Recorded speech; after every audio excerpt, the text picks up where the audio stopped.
친구들 반가워요. 우리 로스 사문대 친구들 한 주간 동안 잘 지냈죠? 예, 영상 예배드리는 로스 사문대 친구들 또 하나님께 예배드릴 준비되었나요? 네, 7월 5일 주일 예배 하나님께 드리겠습니다. 예, 사도신경송으로 우리의 신앙을 고백하고 또 하나님께 찬양 올려드리겠습니다.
예배를 위해 기도합니다.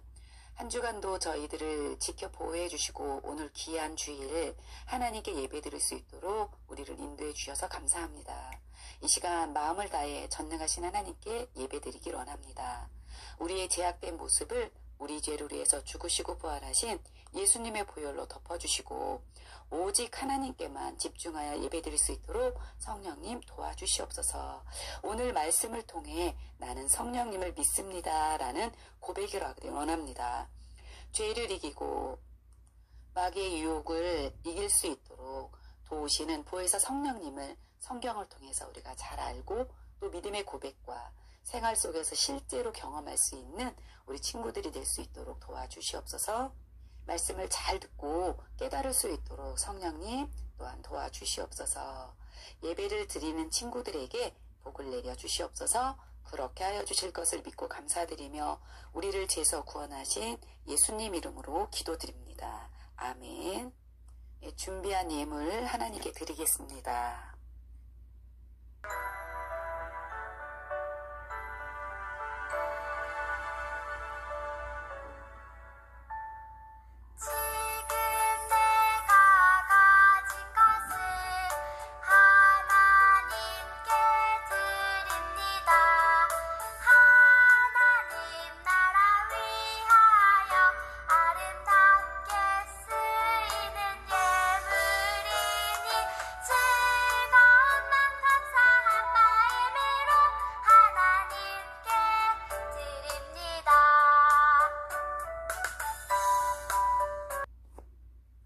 드린 예물 위에 기도합니다. 사랑과 은혜가 풍성하신 하나님 아버지, 우리가 귀한 주일을 기억하여 하나님께 예배드리고 또 몸도 마음도 시간도 하나님께 드리고 또한 예물도 정성껏 준비하여 하나님께 드렸습니다. 이 예물이 하나님이 기뻐하는 곳에 잘 사용될 수 있도록 성령 하나님 도와주시고 인도하여 주시옵소서. 감사드리고 우리를 죄에서 구원하신 예수님 이름으로 기도드립니다. 아멘.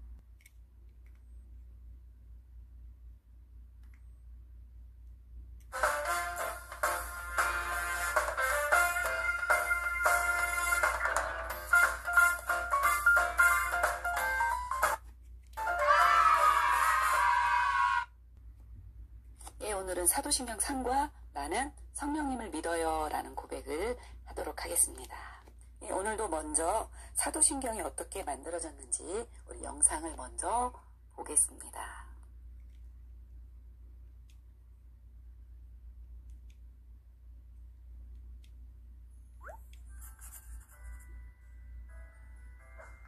우리는 매 주일마다 사도신경을 외웁니다.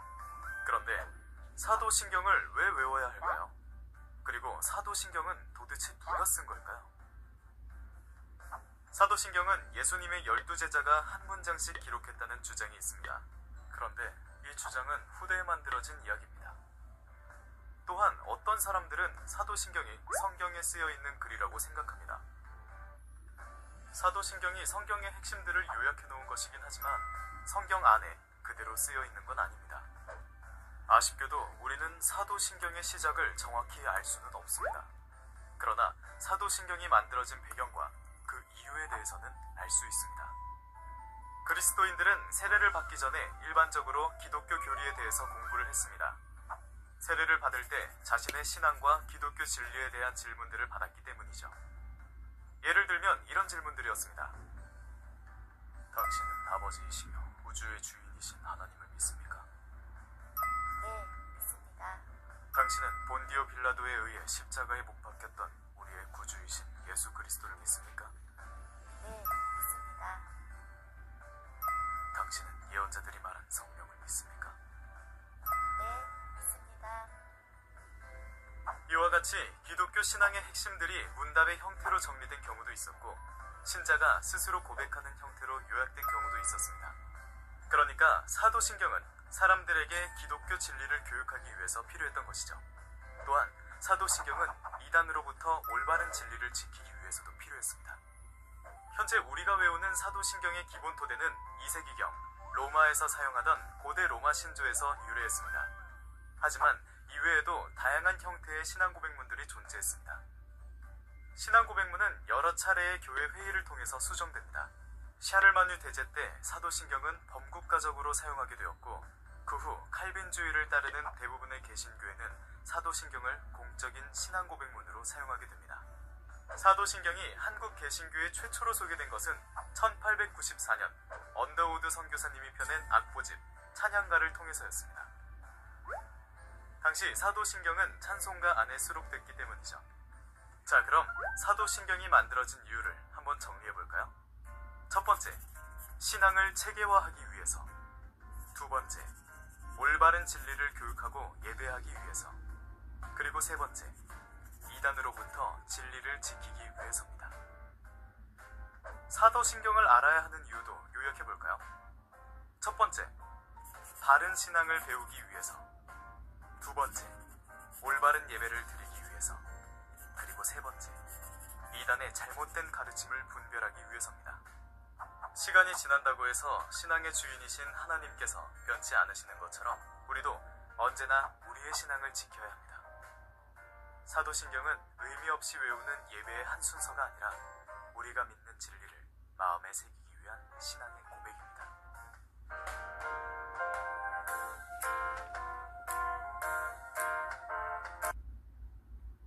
네, 이제 영상을 3주째 보니까 사도신경이 어떻게 만들어졌는지 우리 친구들 좀 정리가 되죠? 네. 이 시간 우리가 말씀 듣기 전에 먼저 퀴즈를 한번 풀어볼 거예요. 네, 그림을 한 부분 한 부분 보여줄 텐데 그 그림의 부분을 보면서 어떤 그림인지 맞춰주면 되는 거예요.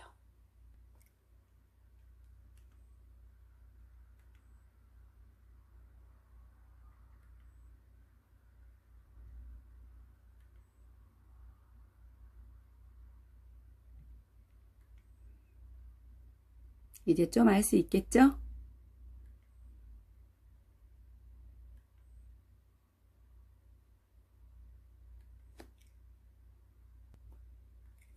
예, 무슨 그림이죠?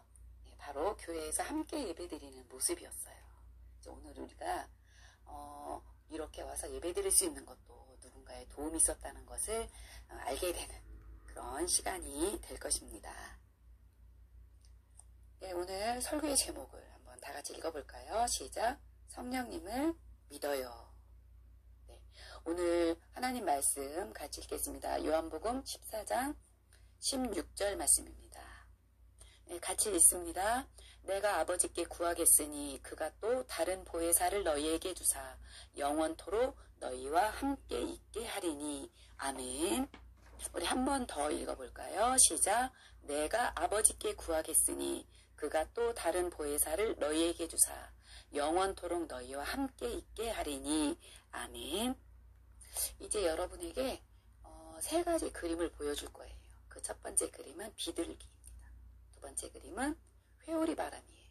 세 번째 그림은 불꽃이 나타났네요. 자, 그럼 이 세 그림의 공통점은 무엇일까요? 그것은 바로 성령님을 상징하는 거예요. 누가복음 3장 22절에서는 성령이 비둘기 같다고 했어요. 사도행전 2장 2절에서는 강한 바람 같다고 했어요. 그리고 사도행전 2장 3절에서는 불의 혀처럼 성령이 보인다고 말하고 있어요. 이렇게 성령은 여러 가지 모습으로 비유되고 있답니다. 그럼 이제부터 성령이 누구시고 어떤 일을 하시는지 우리 함께 한번 알아볼까요? 우리 친구들, 새로 친구들을 만났을 때 서로 어떻게 알아가나요? 예, 처음 소개하는 게 뭐죠? 자기 이름을 소개하죠. 제 이름은 철수입니다. 제 이름은 동구입니다. 또 때로는 별명을 이야기하면서 서로를 알아가기도 해요. 그런데 성령님도 이름이 있어요. 성령님은 다른 말로 보혜사라고 불러요. 보혜사라고 부르죠. 그런데 성령님도 어려운데 또 보혜사라는 이름은 우리를 더 어렵게 하는 것 같아요. 하지만 영어 성경을 보면 보혜사를 바로 헬퍼라고 말하고 있어요. 돕는 자, 우리를 도와주는 자라는 뜻이에요. 성령님은 곧 보혜사, 곧 헬퍼, 우리를 도와주시는 분이라는 뜻이죠. 사도신경에서 우리는 성령님을 어떻게 고백하죠? 성령을 믿사오며, 즉 나에게 도움을 주는 성령님을 믿는다고 고백하는 거예요. 성령님이 무엇을 도와주셨는지 우리 성경을 통해서 한번 알아볼까요? 지난주에 우리는 예수님이 우리 죄를 위해서 죽으시고 또 부활하시고 승천하셨다는 것을 우리가 배웠어요. 예수님이 승천하시고 난 후 초대교회 성도들은 예수님을 구원자로 믿는다는 그 사실 하나로 오진 박해와 핍박을 받았어요. 그래서 예수님을 믿거나 교회를 다니는 사람들을 잡아갔죠. 그리고 잡아가서 감옥에 가두기도 하고 또 때리기도 하고 또 심지어 죽이기도 했었답니다. 그렇게 예수님을 믿는 사람들이 많은 고통을 당하고 어려움을 당했어요. 그런데도 그들은 신앙이 흔들리지 않고 힘겨워도 더 열심히 예수님을 사람들에게 전했어요. 어떻게 그들이 그렇게 할 수 있었을까요? 누군가 도와주고 계시기 때문이에요. 보혜사 성령님이 도와주시고 또 힘을 주시니까 수많은 핍박에도 믿음을 지키고 예수님을 전할 수 있었어요. 그러니까 그 사람들의 힘으로 한 것이 아니라 성령님의 힘으로 할 수 있었던 거죠. 지금은 초대교회 성도들처럼 예수님을 믿는다고 해서 핍박하고 죽이는 일은 많지 않아요. 하지만 우리의 믿음을 다른 방식으로 공격하고 넘어뜨리기 위해 호시탐탐 노리고 있어요. 어떤 것들이 있을까요? 게임이나 유튜브, 웹툰, 노래 이런 등 여러 것에 빠져서 예수님을 보지 못하게 만들고 있죠. 예수님을 사랑하지 못하게 만들려고 하는 우리를 유혹하는 것들이 아주 많이 있답니다. 믿음을 지키는 것보다 세상을 더 사랑하게 만들어서 예수님을 믿지 않고 또 자연스럽게 교회를 떠나고 믿음을 버리게 만드는 거예요. 이런 마귀의 유혹에 우리가 넘어가면 안 되겠죠. 그런데 그것이 내 힘으로 믿음을 지키는 것이 그렇게 쉽지가 않아요. 그래서 우리를 항상 도우시는 성령님을 의지하고 또 도움을 청해야 돼요. 우리가 성령님께 도움을 구할 때 성령님은 항상 우리와 함께 해주시고 우리를 도와주신답니다. 우리 친구들, 성령님 늘 항상 함께 하시는 거 잊지 마세요. 이 시간 함께 성령님께 우리의 믿음을 고백해 보겠습니다. 읽어볼까요? 시작. 나는 항상 우리와 함께 하시는 성령님을 믿습니다. 아멘. 예, 성령님을 믿습니다라고 고백한 우리 로고스 탐험대 친구들에게 성령님이 함께 하시는 것들을 많이 경험하고 또 그로 인해서 하나님을 기쁘시게 해드리고 또 우리 친구들 한 사람 한 사람이 행복한 친구들이 되길 예수님의 이름으로 축복합니다. 예, 기도하겠습니다. 사랑과 은혜가 풍성하신 하나님 아버지, 성령님을 우리에게 보내주셔서 우리를 지키시고 우리를 도와주셔서 정말 감사합니다. 어떤 어려움과 시험이 와도 성령님을 믿고 믿음으로 승리할 수 있도록 도와주시옵소서. 감사드리고 우리를 지혜서 구원하신 예수님 이름으로 기도드립니다. 아멘. 예, 주기도문으로 예배를 마치겠습니다. 하늘에 계신 우리 아버지여, 이름이 거룩히 여김을 받으시오며 나라의 임하옵시며 뜻이 하늘에서 이룬 것 같이 땅에서도 이루어지이다. 오늘날 우리에게 일용할 양식을 주옵시고 우리가 우리에게 죄 지은 자를 사하여 준 것 같이 우리 죄를 사하여 주옵시고 우리를 시험에 들게 하지 마옵시고 다만 악에서 구하옵소서. 대개 나라와 권세와 영광이 아버지께 영원히 있사옵나이다. 아멘. 한 주간 동안도 성령의 도우심 많이 받으세요. 건강한 모습으로 지내고 다음 주에 만나요.